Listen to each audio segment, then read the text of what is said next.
আল্লাহ তাআলা হজের আমলকে বড় পছন্দ করেন এবং নবী করিম সাল্লাল্লাহু আলাইহি ওয়াসাল্লাম হজের আমলের বিনিময়ে সরাসরি ডাইরেক্ট জান্নাতের ঘোষণা দিয়ে রেখেছেন। কোনো ব্যক্তির যদি হজ কবুল হয়ে যায়, হজের মধ্যে যদি কোনো সীমা লঙ্ঘন না থাকে, তার সম্পদগুলো যদি হালাল হয়, হজের আহকাম আরকান বিধিবিধানগুলো যদি সঠিকভাবে আদায় হয়, তার নিয়তটা যদি বিশুদ্ধ হয়, হজ যদি কবুল হয়, এর বিনিময়ে নেকি দিয়ে দেওয়া হবে না, ডাইরেক্ট জান্নাত দিয়ে দেওয়া হবে। সুবহানাল্লাহ। এজন্য হজের নিয়ত অন্তরে রাখা, ইচ্ছা রাখা, আল্লাহ তাআলার কাছে দোয়া করা বারবার। জীবনে একবার তো হজ আদায় করা ফরজ হয়, আর বারবার যাওয়াটা নফল হিসাবে গণ্য হবে। নবী করিম সাল্লাল্লাহু আলাইহি ওয়াসাল্লাম সামর্থ্য থাকলে বারবার তিনি হজ আদায়ের কথা হাদিস শরীফের মধ্যে বলেছেন, তাবিউ বাইনাল হজ্জি ওয়াল উমরাহ, তোমরা নিয়মিতভাবে হজ এবং উমরা আদায় করো। আল্লাহ তাআলা চাহেন তো এই হজ এবং উমরার বিনিময়ে তোমাদের দরিদ্রতাও দূর হবে, গুনাহ মাফ হবে। সুবহানাল্লাহ।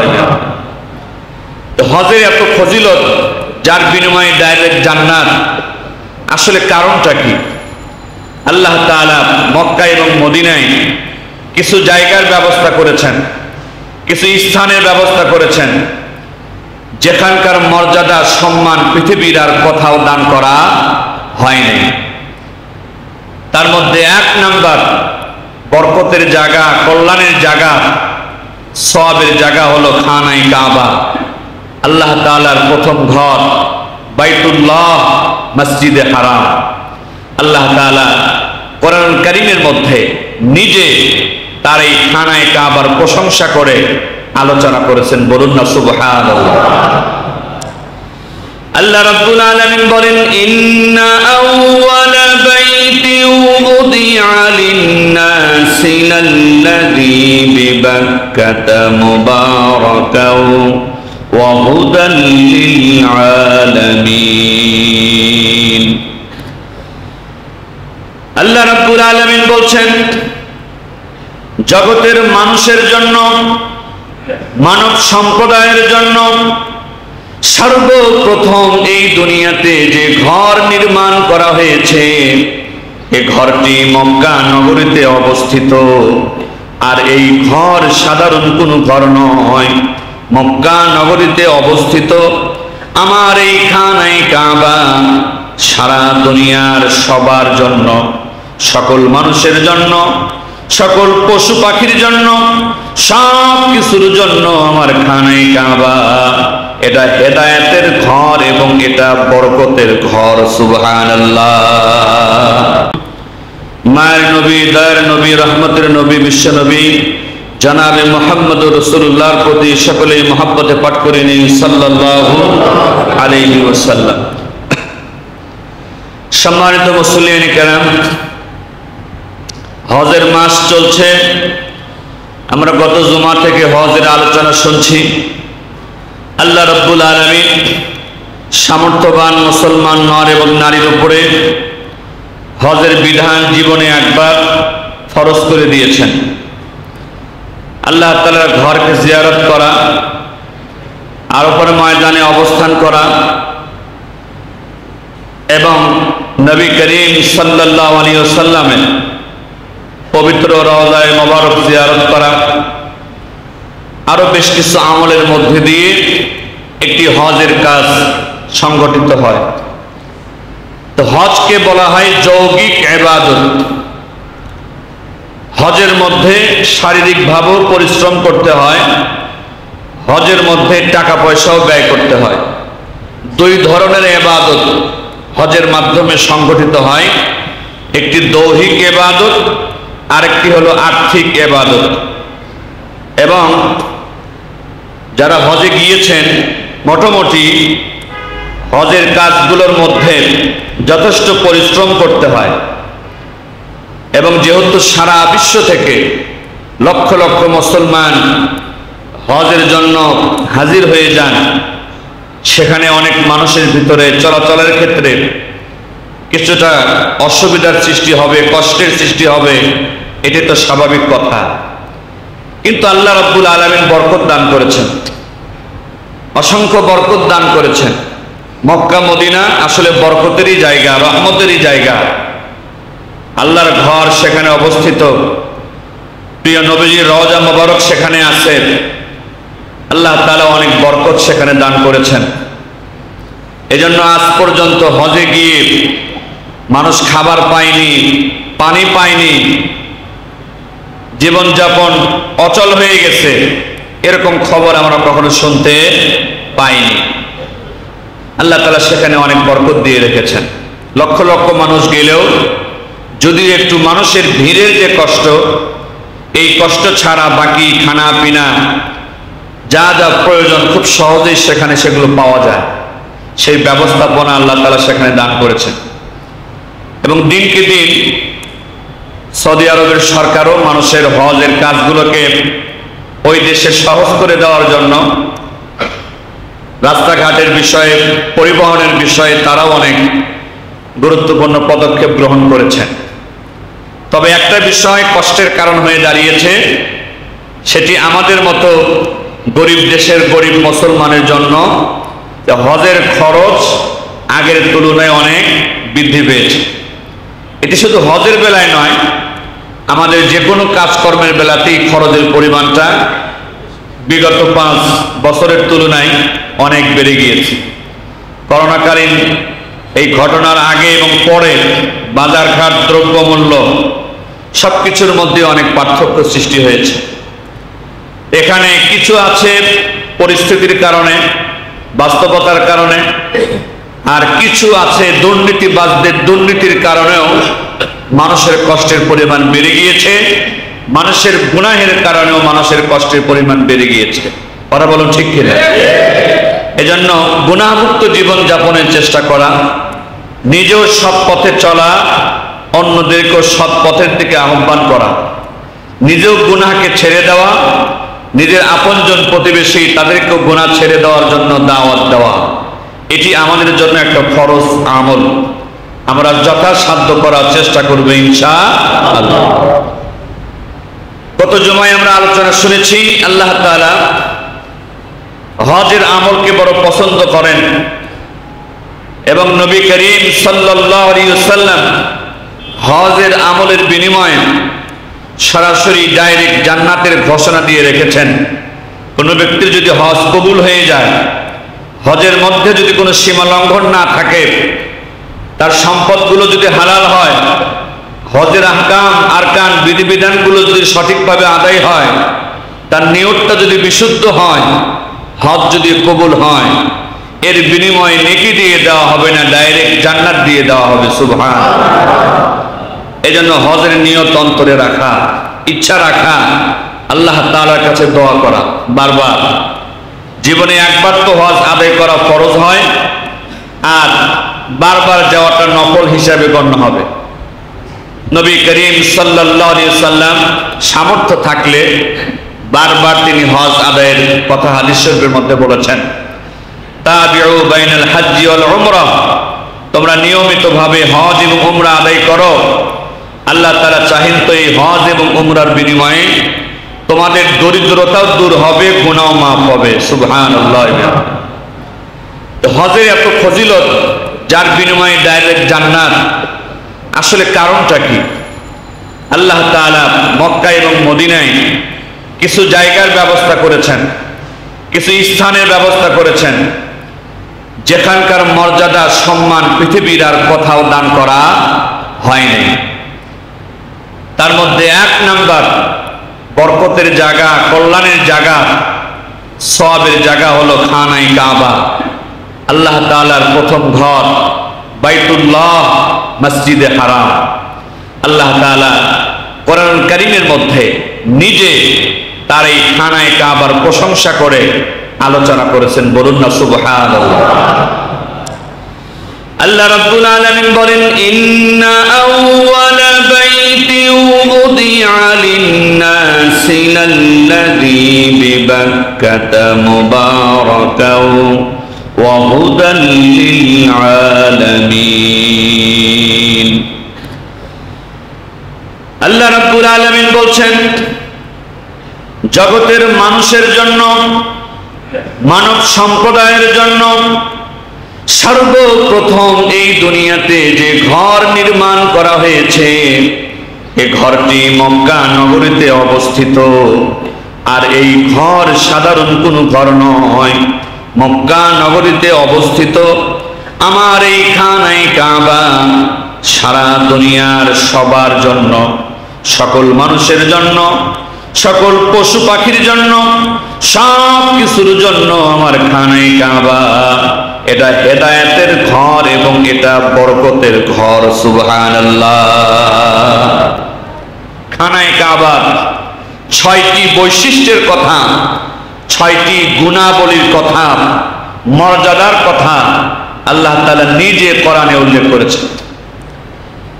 খানায়ে কাবা 1 নম্বর বৈশিষ্ট্য আর মর্যাদা হলো আল্লাহ রাব্বুল আলামিন প্রথম মানুষ হিসাবে এই দুনিয়াতে হযরতে আদম আলাইহিস সালাম এবং তার স্ত্রী হাওয়া আলাইহিস সালামকে যখন দুনিয়াতে পাঠালেন, আল্লাহ তাআলা স্বামী স্ত্রী দুইজনকে পৃথিবীর দুই প্রান্তে দুই দিকে নামিয়ে দিয়েছিলেন।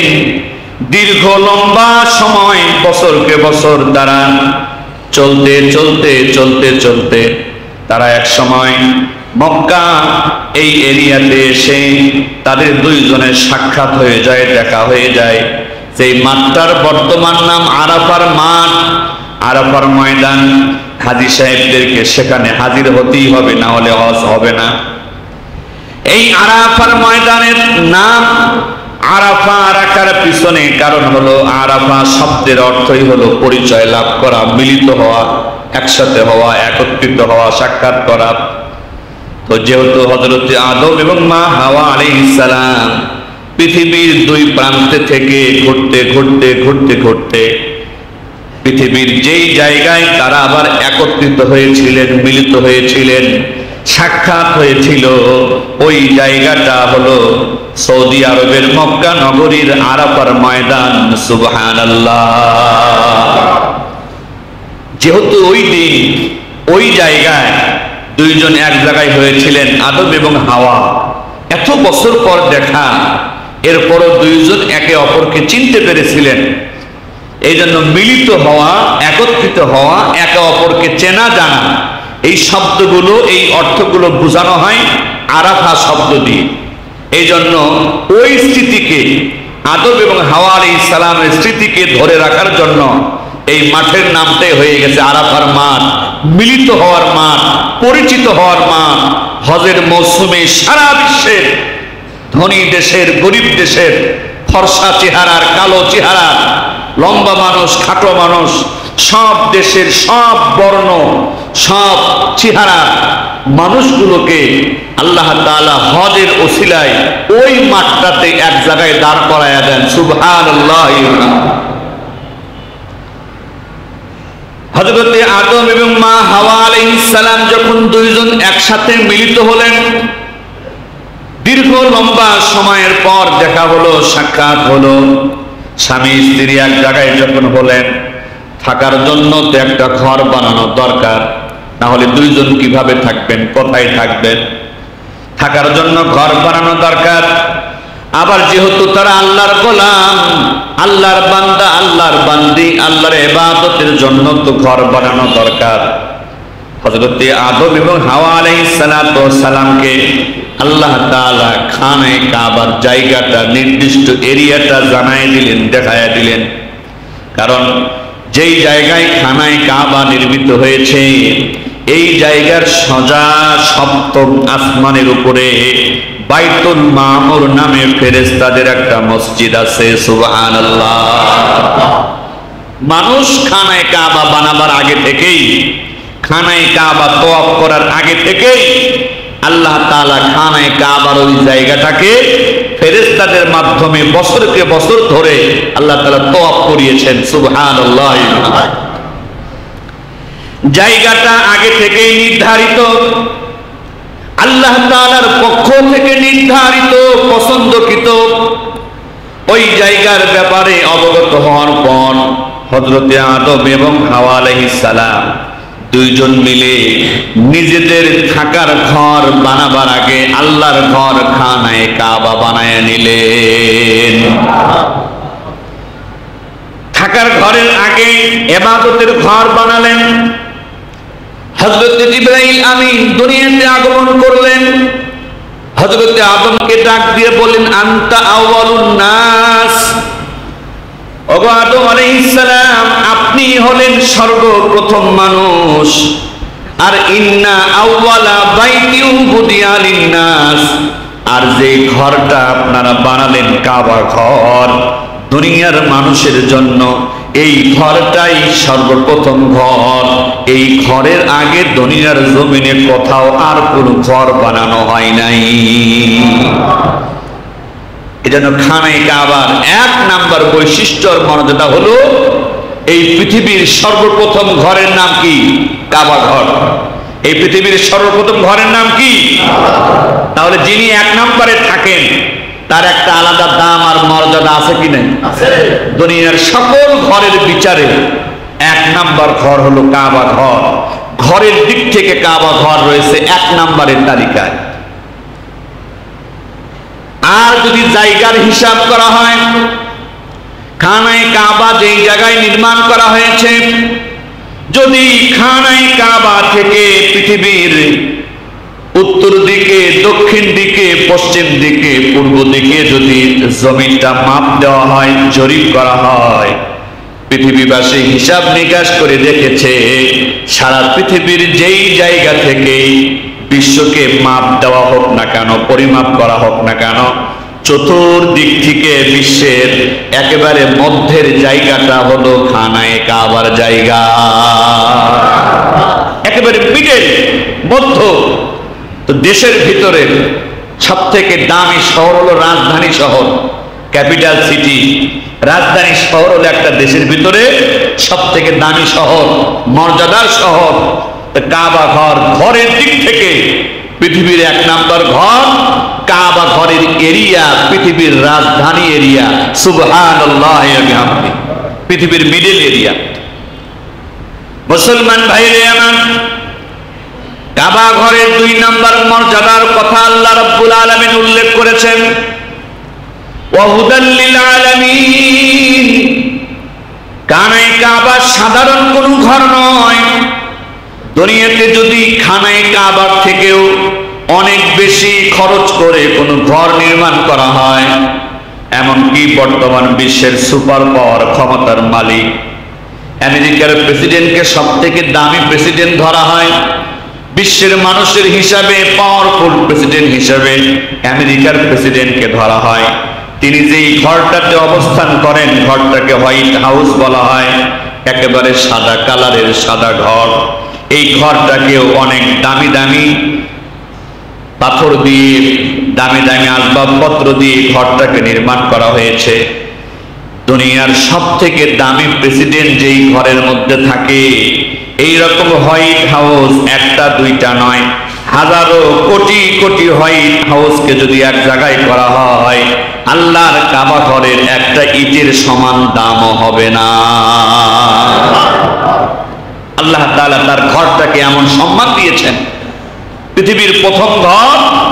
দুই নম্বরে এই ঘরটা সারা দুনিয়ার সকল মানুষের জন্য হেদায়েতের ঘর। হেদায়েত মানেই হলো সঠিক পথ দেখানো। খানায়ে কাবাকে আল্লাহ বলেছেন, আমার এই ঘর হলো হেদায়েতের ঘর। আমার এই ঘরটা জগৎবাসীকে সঠিক পথ দেখায়। সুবহানাল্লাহ। খানায়ে কাবা ছাড়া দুনিয়ার কোন প্রেসিডেন্টের ঘরকে, প্রধানমন্ত্রীর ঘরকে হেদায়েতের ঘর বলা হয় নাই। কোন প্রধানমন্ত্রীর ঘর মানুষকে সঠিক পথ দেখানোর ক্ষমতা রাখে না। কোন প্রেসিডেন্টের রাজপ্রাসাদ দুনিয়ার মানুষকে হেদায়েত দেখানোর ক্ষমতা রাখে না, দেওয়ার ক্ষমতা রাখে না। একমাত্র, কেবলমাত্র, শুধুমাত্র আল্লাহ তাআলা তার খানায়ে কাবা, কাবা ঘরটাকে জগৎবাসীর জন্য সঠিক পথ দেখানোর ঘর হিসেবে মর্যাদা দিয়েছেন, সম্মান দিয়েছেন। সুবহানাল্লাহ। খানায়ে কাবায় গেলে আল্লাহ তাআলার কথা মানুষের কম স্মরণ হয় না বেশি স্মরণ হয়? অনেক বেশি স্মরণ হয়। আল্লাহর কথা মনে হওয়াটাই তো সঠিক পথ পাওয়া। আল্লাহকে চিনতে পারাটা মানেই তো সঠিক রাস্তা দেখা। কথা বলো ঠিক কিনা? খানায়ে কাবা আল্লাহ তাআলার কথাকে স্মরণ করিয়ে দেয়। খানায়ে কাবা আল্লাহর ক্ষমতার কথা স্মরণ করিয়ে দেয়, আল্লাহর মর্যাদার কথা স্মরণ করিয়ে দেয়। এই খানায়ে কাবার আরো ফজিলত বিশ্বনবী হাদিস শরীফের মধ্যে বর্ণনা করেছেন, কোন ব্যক্তি যদি বাহিরে কোথাও একবার সুবহানাল্লাহ বলে, একবার সুবহানাল্লাহ পাঠ করার নেকি পাবে। এক রাকাত নামাজ যদি বাহিরে কোথাও পড়ে, এক রাকাতের নেকি পাবে। আর আল্লাহর ঘর খানায়ে কাবায় কোন ব্যক্তি যদি একবার সুবহানাল্লাহ বলে, তার আমলনামায় 1,00,000 বার সুবহানাল্লাহ বলার নেকি দান করা হয়। পৃথিবীর আর কোন ঘর নেই যেই ঘরের মধ্যে একবার সুবহানাল্লাহ বললে 1,00,000 সুবহানাল্লাহ নেকি পাওয়া যাবে। এক রাকাত নামাজ পড়লে 1,00,000 রাকাত নামাজের নেকি পাওয়া যাবে। খানায়ে কাবা ছাড়া অন্য কোন ঘরের বেলায় এই রকম মর্যাদার কথা হাদিসে উল্লেখ করা হয়নি। আল্লাহ তাআলা এই জন্য বলেন খানায়ে কাবা হেদায়েতের ঘর। খানায়ে কাবার দিকে তাকালে, খানায়ে কাবায় আসলে, খানায়ে কাবাকে সম্মান দিলে, মর্যাদা দিলে, আমার এই খানায়ে কাবা তোমাকে সঠিক পথ দেখানোর ক্ষমতা রাখে, সঠিক রাস্তা দেখাবার মতো ক্ষমতা রাখে। আল্লাহ তাআলা খানায়ে কাবার 3 নাম্বার মর্যাদার কথা উল্লেখ করেছেন, মুবারাকাল লিল আলামিন। আমার এই খানায়ে কাবা সাধারণ কোনো ঘর নয়, জগৎবাসীর জন্য। শুধু দুনিয়ার কথা বলা হয় নাই, শুধু আসমান জমিনের কথা বলা হয় নাই, আল্লাহ তাআলা বহু বচন উল্লেখ করেছেন। আলামিন যত জগৎ আছে, এহ জগৎ পর জগৎ, প্রথম আসমান, দ্বিতীয় আসমান, চতুর্থ সপ্তম আসমান, আমি আল্লাহর আরশ, এমনকি প্রথম জমিন, দ্বিতীয় জমিন, সপ্তম জমিন পর্যন্ত তোমরা যা দেখো আর যা না দেখো, জগৎ বলতে আমি আল্লাহ যত জগৎ বানিয়েছি, আমি আল্লাহ ঘোষণা দিচ্ছি আমার এই খানায়ে কাবা সব জগতের জন্যই একটা বরকতের ঘর। সমস্ত জগতের জন্যই আমার খানায়ে কাবা একটা বরকতের ঘর, কল্যাণের ঘর। অর্থাৎ যতদিন খানায়ে কাবা টিকে থাকবে, খানায়ে কাবা বহাল থাকবে, এই খানায়ে কাবার বরকত জিন জাতি, ফেরেশতা জাতি, মানব জাতি, পশু পাখি, জমিনের বাসিন্দা, আসমানের বাসিন্দা, পানির উপরে, পানির নিচে, হিন্দু, মুসলমান, খ্রিস্টান, বৌদ্ধ, যা কিছু আছে, এই খানায়ে কাবা যতদিন টিকে থাকবে, খানায়ে কাবার কম বেশি বরকত সবাই পেতে থাকবে। সুবহানাল্লাহ। আমাদের নবী করিম সাল্লাল্লাহু আলাইহি ওয়াসাল্লামকে আল্লাহ তাআলা বলেছেন রাহমাতাল লিল আলামিন। নবী হলেন জগৎবাসীর জন্য রহমত, নবী জগৎবাসীর জন্য রহমত। আর খানায়ে কাবার ব্যাপারে আল্লাহ বলেছেন এটা মুবারাকাল লিল আলামিন, আমার এই ঘর জগৎবাসীর জন্য বরকত। সুবহানাল্লাহ। আমার নবী হলো রহমতের নবী, আর খানায়ে কাবারে আমি বরকতের ঘর বানিয়ে দিয়েছি, সবার জন্য বরকতের ঘর, মুসলমান হোক অমুসলমান হোক। মুসলমান ভাইরে আমার, খানায়ে কাবা 4 নাম্বার ফজিলতের কথা, মর্যাদার কথা আল্লাহ তাআলা কোরআনে উল্লেখ করেছেন, ফিহি আয়াতুন বাইনাতুম মাকামু ইব্রাহিম। আমার এই খানায়ে কাবার 4 নাম্বার বৈশিষ্ট্য হলো খানায়ে কাবার ভিতরে মাকামে ইব্রাহিম নামক একটা জায়গা আমি আল্লাহ তাআলা রেখে দিয়েছি। এই খানায়ে কাবার মাকামে ইব্রাহিম, এটাও খানায়ে কাবার একটা মর্যাদা, একটা স্মৃতি, একটা বরকতের জায়গা। মাকামে ইব্রাহিম মানে ইব্রাহিমের স্থান, ইব্রাহিমের পা রাখার জায়গা, এটা আরবিতে বলে মাকামে ইব্রাহিম। ইব্রাহিম হলেন মুসলিম জাতির পিতা, হযরত ইব্রাহিম আলাইহিস সালাতু ওয়াস সালাম। আল্লাহ তাআলা হযরত ইব্রাহিম আলাইহিস সালাতু ওয়াস সালামের অনেক স্মৃতিও মক্কা মদিনায় রেখে দিয়েছেন। হযরত আদম আলাইহিস সালাম কাবা ঘর নির্মাণ করার পর পরবর্তী নবী হযরত নূহ আলাইহিস সালাতু ওয়াস সালামের সময় 950 বছর তিনি মানুষকে এক আল্লাহর দাওয়াত দিয়েছেন, সঠিক পথের দাওয়াত দিয়েছেন, কিন্তু সারা বিশ্বব্যাপী মাত্র অল্প সংখ্যক মানুষ, 90 থেকে 100 জন মানুষ হযরত নূহ আলাইহিস সালামের হাতে হাত দিয়ে তারা ইসলাম গ্রহণ করে, তারা কালেমা পড়ে। সময়টা 950 বছর, চারটিখানি কথা নয়। এক সময় আল্লাহ রাব্বুল আলামিন নূহ আলাইহিস সালামের বদদোয়ায় জগতের সকল মানুষকে, যারা ঈমান গ্রহণ করে নাই, নূহ আলাইহিস সালামকে আল্লাহ তাআলা কিস্তি বানায় দিলেন, বড় নৌকা বানায় দিলেন কাঠ দিয়ে। সেই নৌকাতে ঈমানদারেরা উঠে গেল, মুসলমানেরা উঠে গেল, আর প্রত্যেকটা প্রজাতি, প্রত্যেকটা প্রাণীর এক একটা জোড়া জোড়া এই নৌকার মধ্যে উঠায় দেওয়া হয়।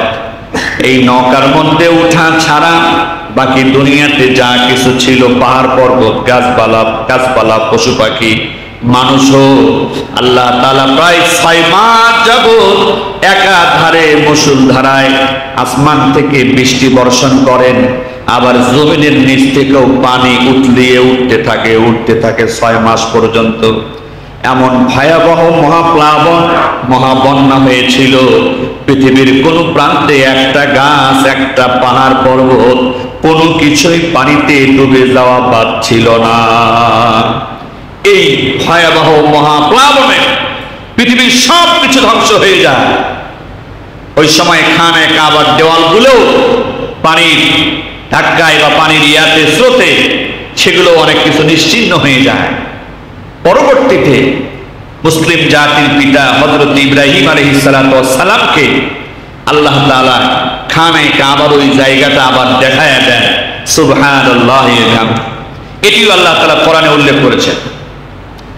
সূরাতুল হজ 17 নম্বর পারায়, এই সূরার মধ্যেই আল্লাহ রাব্বুল আলামিন খানে কাবার জায়গাটা হযরত ইব্রাহিমকে তিনি যে দেখিয়ে দিয়েছিলেন, এই কথাটা নিজে উল্লেখ করেছেন। وَإِذْ بَوَّأْنَا لِإِبْرَاهِيمَ مَكَانَ الْبَيْتِ أَلَّا تُشْرِكْ بِي شَيْئًا وَطَهِّرْ بَيْتِيَ لِلطَّائِفِينَ وَالْقَائِمِينَ وَالرُّكَّعِ السُّجُودِ।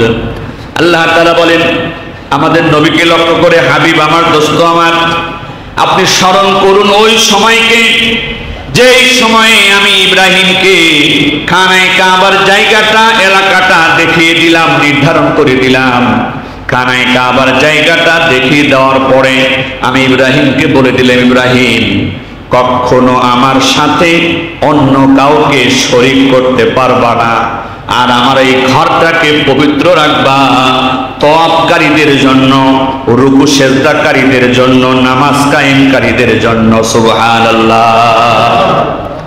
মুসলিম জাতির পিতা হযরত ইব্রাহিম আলাইহিস সালাম তার শিশুপুত্র, প্রাণপ্রিয়, কলিজার টুকরা ধন হযরত ইসমাঈল আলাইহিস সালামকে সাথে নিয়ে খানে কাবার এরিয়াটা দেখার পর খানে কাবার ঘর বানানো শুরু করলেন, দেওয়াল নির্মাণ করা শুরু করলেন।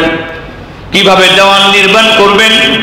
পিতা পুত্র মিলে একটা পাথরের উপরে আর একটা পাথর রেখে রেখে পাথর দিয়ে তারা দেওয়াল নির্মাণ করতেছিলেন। তো দেওয়ালটা তো আরেকটু উঁচু করা দরকার। যেমন এই আমাদের মসজিদের প্রথম ছাদটা আমাদের মাথা থেকে বেশ উঁচুতে দেওয়া আছে, খানে কাবার দেওয়ালগুলো তো উঁচু করা দরকার, ছাদটা তো উঁচু করা দরকার। কিন্তু হযরত ইব্রাহিম আলাইহিস সালাম তিনি যতটুকু লম্বা ছিলেন, যতটুকু পর্যন্ত তার হাত উঁচু হয়েছে, ততটুকু পর্যন্ত তিনি পাথর দিতে পেরেছেন। এরপরে আর কিভাবে লম্বা করবেন? সাথে কোনো মই ব্যবস্থা ছিল না, উঁচু কোনো জিনিসের ব্যবস্থা ছিল না। মনে মনে চিন্তা করতেছেন কিভাবে এই দেওয়ালটা আরেকটু লম্বা করা যায়, উঁচু করা যায়। আল্লাহ রাব্বুল আলামিন হযরত ইব্রাহিমকে একটা পাথরে দাঁড়াতে বললেন। হযরত ইব্রাহিম পাথরের উপরে দাঁড়িয়ে গেলেন। আল্লাহ তাআলা পাথরকে নির্দেশ দিলেন, ওহে পাথর, আমার খলিল, আমার বন্ধু ইব্রাহিমের জন্য তুমি লিফটের কাজ করা শুরু করে দাও। সুবহানাল্লাহ। তেল ছাড়া, বিদ্যুৎ ছাড়া ইঞ্জিন ছাড়া তুমি একটা মরা পাথর, তুমি এখন জীবিত হয়ে যাও, লিফটের কাজ করা শুরু করো।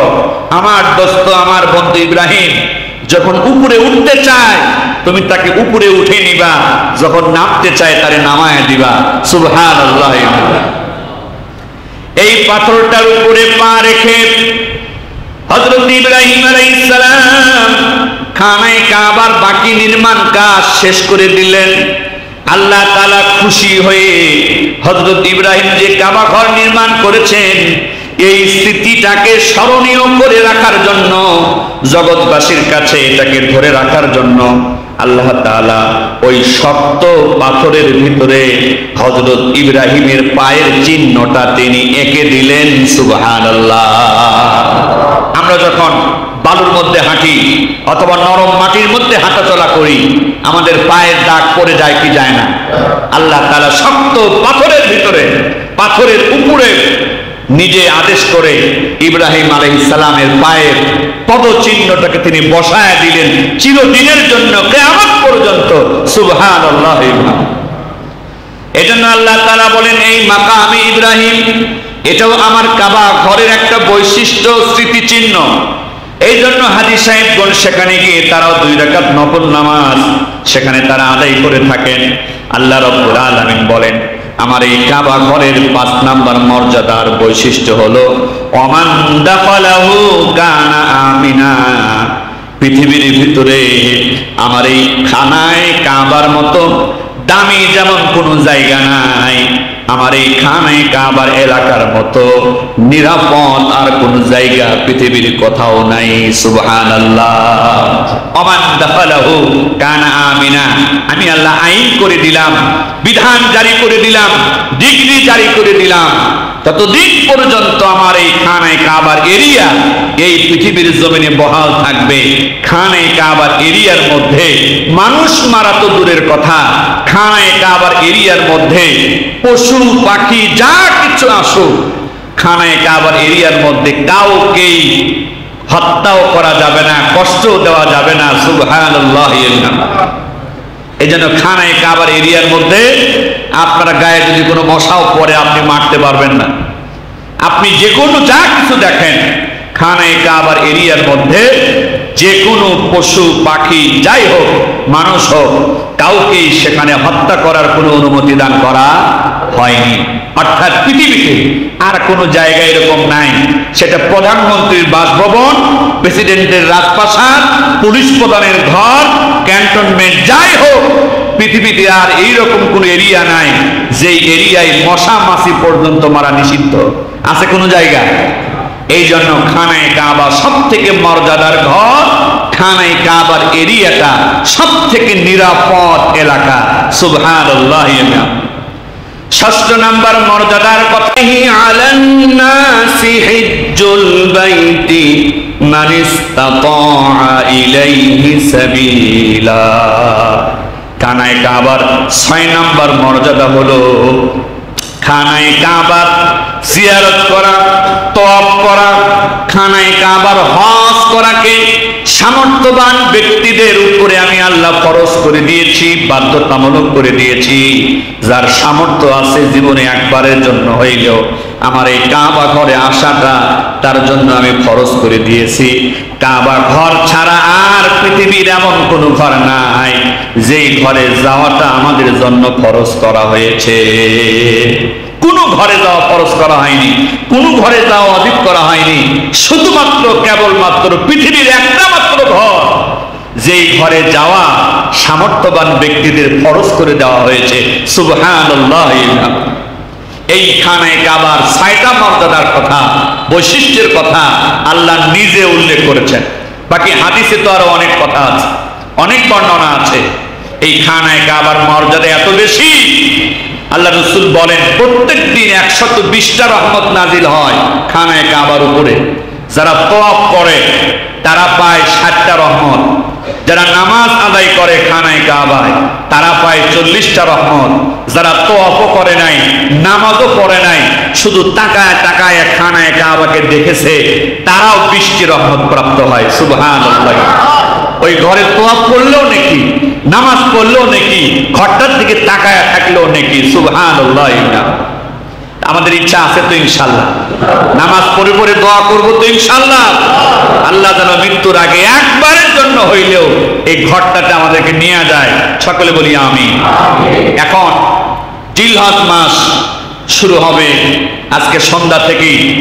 গতকালকে সৌদি আরবে চাঁদ দেখা গিয়েছে, আজকে 29 তারিখ, 29শে জিলকদ। আশা করা যাচ্ছে আমাদেরও চাঁদ দেখা যাবে। সেই হিসাবে আপনার জিলহজ মাস আজকে মাগরিব থেকে শুরু হওয়ার সম্ভাবনা। জিলহজ মাসের কিছু আমলের কথা নবীজি হাদিস শরীফের মধ্যে বর্ণনা করেছেন। আমি হাদিস থেকে কয়েকটি আমলের কথা বলি, বয়ান শেষ করে দিচ্ছি।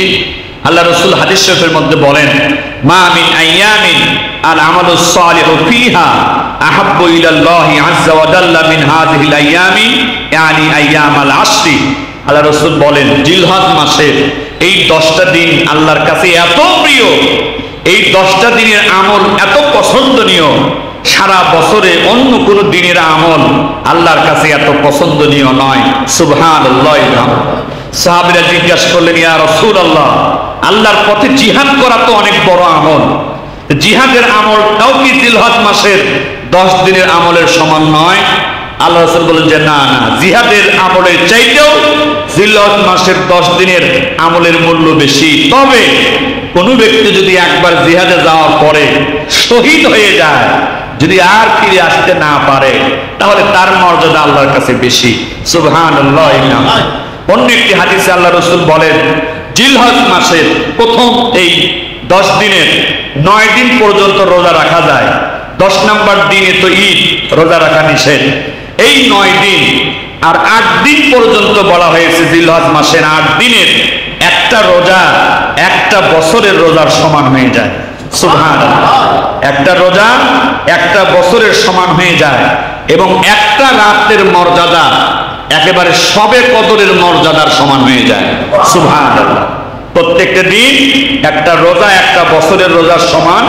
জিলহজ মাসের প্রত্যেকটা রাত একটা রাতের মর্যাদার সবে কদরের মর্যাদার সমান, যেটা 1000 মাসের থেকেও শ্রেষ্ঠ। সুবহানাল্লাহ। এবং 9 তারিখের রোজার বিষয়ে বলা হয়েছে, আল্লাহ রাসূল বলেন, সিয়ামু ইয়াউমি আরাফাতা আহতাসিবু আলাল্লাহি আন ইউকাফিরা সানাতাল্লাতী ক্বাবলাহু ওয়াস সানাতাল্লাতী বাদা। 9 তারিখের যে রোজা, এই রোজার ব্যাপারে আমি নবী আশা করি আল্লাহ তাআলা 1 বছর আগের 1 বছরের পরের গুনাহ মাফ করে দিবেন। সুবহানাল্লাহ। এজন্য আমরা রোজাও রাখার চেষ্টা করব, রাত্রিগুলোতে বাড়তি কিছু নফল ইবাদত করার চেষ্টা করব। এবং শেষ যেটি হাদিসে নবীজি বলেছেন, জিলহজ মাসে যারা কুরবানি করার নিয়ত করো, কুরবানির দাতারা কুরবানি করার আগ পর্যন্ত জিলহজ মাসের চাঁদ ওঠার পর পরেই তোমরা তোমাদের দেহের পশম নখ কোনো কিছু তোমরা কাটবে না। কুরবানি করার পরে তোমরা এগুলো কাটবে। আল্লাহ তাআলা এই আমলের কথা নবীজির মাধ্যমে কুরবানির দাতাদের ব্যাপারেও বলেছেন। অন্য একটা হাদিসে আসছে, যারা কুরবানি করতে পারবে না, গরিব, তারাও চাইলে এই আমলটা করতে পারে। জিলহজ মাসের চাঁদ দেখা থেকে শুরু করে কুরবানি ঈদের নামাজ পড়া পর্যন্ত আমরা আমাদের দেহের কোনো অঙ্গ প্রত্যঙ্গ, চুল, নখ কোনো কিছু আমরা কাটবো না। আজকে সন্ধ্যার আগেই আমরা কেটে নিব, সন্ধ্যার পর থেকে আর কাটবো না। তাহলে ঈদের দিন পর্যন্ত আমলটা করা যাবে। আশা করা যায় এই আমলটা মিলে যাবে হাজীদের সাথে। কাদের সাথে? হাজীদের সাথে। আশা করা যায় গরিব হলেও ওই লোকটার আমল নামায় আল্লাহ তাআলা কুরবানির সওয়াব দান করতে পারেন। আল্লাহ তাআলা আমাদের সকলকে বুঝা এবং আমল করার তৌফিক দিন। সকলে বলি আমিন। ওয়া আখিরু দাওয়ানা।